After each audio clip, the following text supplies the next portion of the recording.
Akan mendengar dari Mas Azhar selaku peneliti JIM dari Singapura. Ya. Waktu Ya. kami persilakan. Ya, terima kasih. Bismillahirrahmanirrahim. Assalamualaikum warahmatullahi wabarakatuh. Ya. Selawat dan salam ke atas junjungan Nabi besar Muhammad SAW.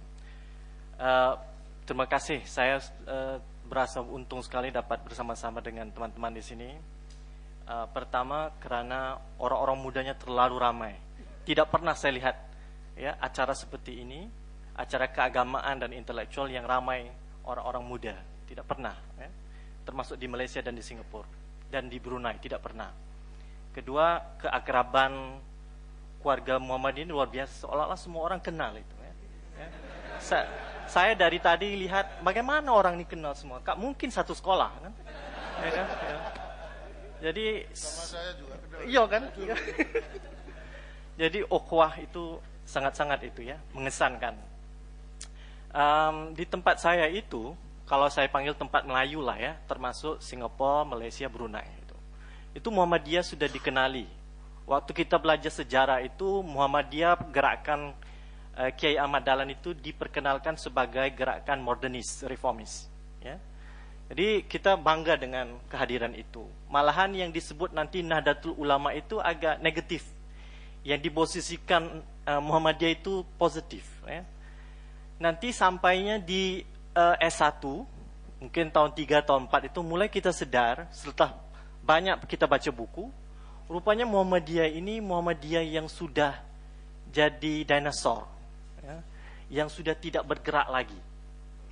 Ya, jadi orang bertanya itu, kalau orang yang tua dari saya itu conclusionnya mudah, Muhammadiyah itu progresif, liberal, reformis.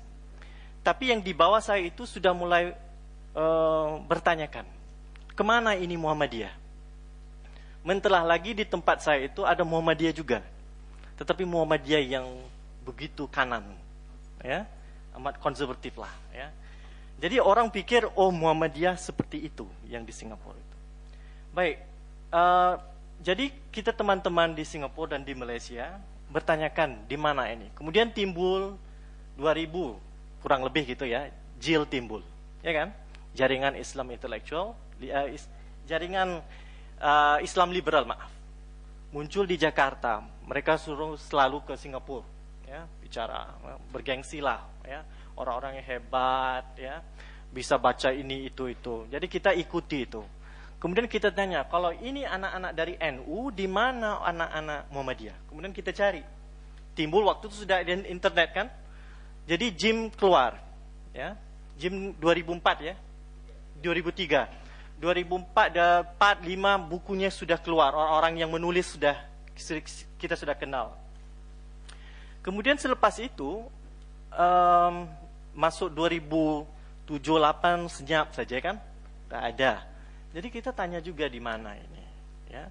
Waktu JIM itu timbul dan waktu JIL itu dipersoalkan, adanya rasa keberharapan yang besar.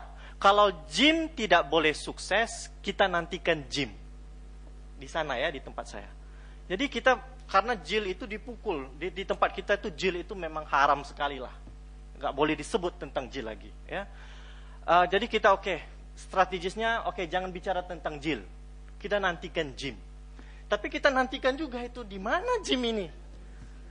Jadi saya ketemu Mas Pradana 2007-2008 ya, sebelum saya berangkat ke Denmark membuat kajian teologi sosial berkenaan dengan teologi-teologi yang dibangunkan oleh Kunto Wijoyo, Mansur Fakih dengan Muslim Abdul Rahman. Jadi bacaan-bacaan dari JIM itu menawarkan ya sesuatu yang sedikit berbeda dari teman-teman JIL. Ya, kita juga berkenal selalu ke Jakarta karena itu pusat mereka, dan orang-orang JIL juga itu anak-anak yang mesra lah ya. Cuman saya rasa mereka tidak ada audiens seperti inilah. Ya, audiensnya itu kalau boleh saya katakan secara sosiologis bourgeois lah. Ya. Ya itulah ya makanya di Kemang itu ya. Ya kan ya. Ya jadi seperti itulah. Jadi kemudian tulisan-tulisan saya dapati tulisan-tulisan dari Jill itu ini sebagai keberharapan saya dan teman-teman itu pada Jim sebenarnya. Dan saya datang ke sini ini karena mau mengikuti perkembangan Jim. Ya. Saya rasa itu signifikan. Kita tidak tahu, mungkin orang dalam tidak tahu kalau tidak membandingkan dengan Jill. Ya. Karena di tempat kita itu dibaca sama itu, Jill, Jim, Jill, Jim. Ya. Cuma Jill itu selalu karena dia punya ya medianya bagus, kemudian serangan-serangannya pun bagus. Kalau serangannya bagus orang makin baca kan. Tapi Jim itu tidak ada serangan. Kita nggak tahu serangannya dari mana. Jadi ya dianggap safe untuk dibaca. Jadi sewaktu Jill itu semakin pudar, umumnya waktu Jill itu hanya bicara tentang teks-teks yang tinggi. Teks-teks karya-karya klasik ya.